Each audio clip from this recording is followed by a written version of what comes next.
से बुरहानुद्दीन का सलाम। नाज़रीन, मैं इस वक्त एक मरतबा फिर से हफीज़ सेंटर के बाहर मौजूद हूँ, जहाँ पर आग अभी भी काफ़ी शिद्दत के साथ लगी हुई है। रेस्क्यू फाइटर्स इस आग को बुझाने की कोशिश कर रहे हैं। मेरे साथ एक दुकानदार मौजूद हैं जिनका नाम हसन है, और ये इस हफीज़ सेंटर की मार्केट जो है इसके एक बड़े ब्रोकर हैं। इनका बहुत अच्छा बिजनेस था, तकरीबन 25 से ज़ायद लड़के इनके पास काम करते हैं। इसका मतलब 26 ख़ानदान एक दुकान के ऊपर जिनका घर था वो चलता था। हसन भाई से बात करते हैं कि वो इस वक्त क्या हालात हैं उनके। सुबह जब आग लगी तो उस वक्त क्या मनाजिर थे। हसन भाई, आप यहाँ पर कब आए? तकरीबन 6:30 पौने 7 बजे के करीब। हसन भाई, सूरत हाल क्या थी यहाँ पर? सर उस टाइम हल्की आग लगी थी दरमियान वाली साइड से, सेकंड फ्लोर से। हमने फायर ब्रिगेड को भी नॉमिनेट किया था, बताया था रास्ते निकाल के। मेरे दूसरे दोस्तों ने सारे इकट्ठे हो गए थे मार्केट के, लेकिन कभी आपके पास पानी ख़त्म हो रहा है, कभी आपके पास मशीनरी नहीं आ रही, लेट लोग आ रहे हैं और सिलसिला चल रहा है सर। हसन साहब, आप किस चीज़ का कारोबार करते थे? क्या क्या चीज़ें थी? कंप्यूटर्स और hardware and memory items. Sir, कितना को लॉस हुआ आपका? काफ़ी, अभी तो हिसाब करेंगे बैठ के कि कितना नुकसान हुआ है। अभी तो हाथ में कुछ नहीं आया था। आप मुझे पहले बता रहे थे कि आप लोग हफीज़ सेंटर के बड़े डिस्ट्रीब्यूटर्स में से हैं, मुख्तलिफ़ किस्म की चीज़ें रोज़ आती हैं, रोज़ जाती हैं। आखिरी मरतबा सप्लाई कब आई, कितने की थी? सर आखिरी दफ़ा तो 3-4 दिन पहले सप्लाई आई है, अच्छी अमाउंट की है। फिगर्स तो मेरे अकाउंटेंट वगैरह को ही पता होगी चीज़ों का। और अभी हम बैठेंगे, देखेंगे, अकाउंटेंट के साथ बैठेंगे कि क्या नुकसान हुआ, इसलिए कि अकेला नुकसान भी देखना है। फिर मार्केट में जिधर हमारे क्रेडिट्स चल रहे होते हैं उनका क्या नुकसान है, वो भी ज़ाहिर बात है। सामान तो हम लोगों के जले हैं। हसन साहब, सूरत हाल क्या थी? आग कैसे बुझाई जा रही है? अमल क्या था? आपके लोग साथ शरीक हैं। आप सुबह मुझे पता चला प्लाजे के अंदर थे। सर लोग तो कुछ शामिल हुए हैं बीच में, लेकिन डेफिनेटली बाद में गवर्नमेंट मशीनरी आई है, उन्होंने टेक ओवर लिया और अभी तक आपके सामने सूरत हाल है सर। जब आप सुबह प्लाजा के अंदर थे, ब्लास्ट होने शुरू हुए, सूरत हाल क्या थी सर अंदर? ब्लास्ट 11 बजे के बाद शुरू हुए हैं। वो सिलेंडर्स वगैरह एसीओं के दूसरे इन सिलेंडर्स की ब्लास्ट शुरू हो गया था सुबह। हसन भाई, अरबों रुपए का कारोबार इस एक मार्केट से आता है। अरबों रुपए का सामान अभी भी इसके अंदर मौजूद होगा जो बच गया, और अरबों रुपए का सामान जल गया। इतनी बड़ी मार्केट है, नेग्लिजेंसी क्या है? किधर देखते हैं कि फ्लॉ किधर था? सर अब फ्लो एक दूसरे पे हम ना गवर्नमेंट पे कुछ डाल सकते हैं ना अपने आप पे डाल सकते हैं।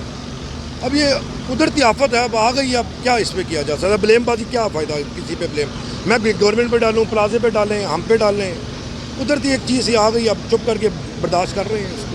सर, इस वक्त दिल दिमाग में क्या एक बात चल रही है जो शिद्दत से आप महसूस कर रहे हैं? अल्लाह रहम करे हम सब पे बस।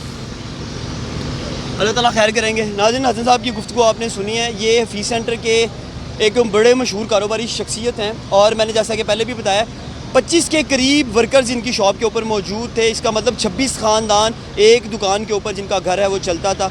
बड़ी अजीबोगरीब सूरत हाल है। इनकी जानिब से भी यही बताया जा रहा है कि सुबह ये ख़ुद जब प्लाजा के अंदर पहुंचे उस वक्त आग की शिद्दत इतनी ज़्यादा नहीं थी। इन्होंने कोशिश की है कि जितनी चीज़ें बचाई जा सकें, जितनी दुकानों को बचाया जा सके, उसे किसी तरह बचा लें, लेकिन अनफॉर्चुनेटली आग की शिद्दत इतनी ज़्यादा है और आग इतनी तेज़ी से आगे बढ़ी, चूँकि सारे का सारा मटीरियल जो इस मार्केट के अंदर मौजूद है वो फ्लेमेबल है, आसानी से जलता है। और अगर प्लास्टिक को एक मरतबा आग लगे तो वो थोड़ा सा टाइम ज़रूर लेती है, लेकिन उसके बाद इस आग को बुझाना बहुत ज़्यादा मुश्किल हो जाता है। फायर फाइटर्स बड़ी तादाद में यहाँ पर मौजूद हैं, कोशिश की जा रही है कि वो आग को बुझाएं, लेकिन जो हफीज़ सेंटर के लोग हैं, जो कारोबारी शख्सियात हैं, वो इनके ऊपर कुछ ट्रस्ट शो नहीं कर रहे, वो सेटिस्फाई दिखाई नहीं दे रहे। उनकी जानिब से कहा जा रहा है कि आग को उस अंदाज़ के साथ कंट्रोल नहीं किया जा रहा जिस तरीके के साथ होना चाहिए।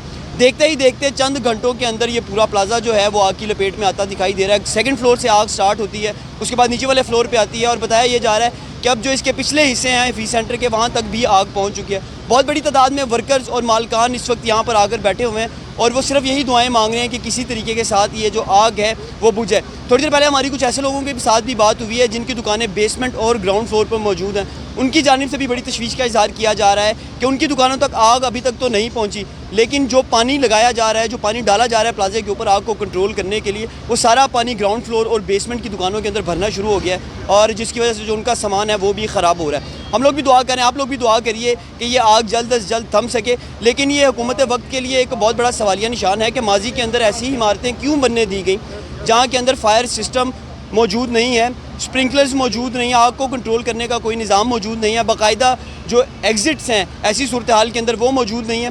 सुबह भी यहाँ पर 15 लोग मौजूद थे जब आग लगी, उन्हें बड़ी मुश्किल से बचाया गया। तो अब देखते हैं कि आने वाले हालात के अंदर हुकूमत ऐसे वाक़यात से कुछ सबक सीखती है या नहीं, और जो सिटी गवर्नमेंट है उनके ऊपर भी जिम्मेदारी आयद होती है, LDA के ऊपर भी जिम्मेदारी आयद होती है कि जब भी कोई प्लाजा बनता है, कोई बड़ी बिल्डिंग बनती है, तो उसके अंदर जितनी भी SOPs रखी गई हैं इंश्योर किया जाए उन चीज़ों को, क्या है वहाँ पर एग्जिट सिस्टम मौजूद है कि नहीं, आग लगने की सूरत के अंदर वहाँ पर आग को बुझाने का निज़ाम मौजूद है या नहीं। अपने मेज़बान बुरहानुद्दीन को इजाज़त दीजिए। अल्लाह ने के बाद।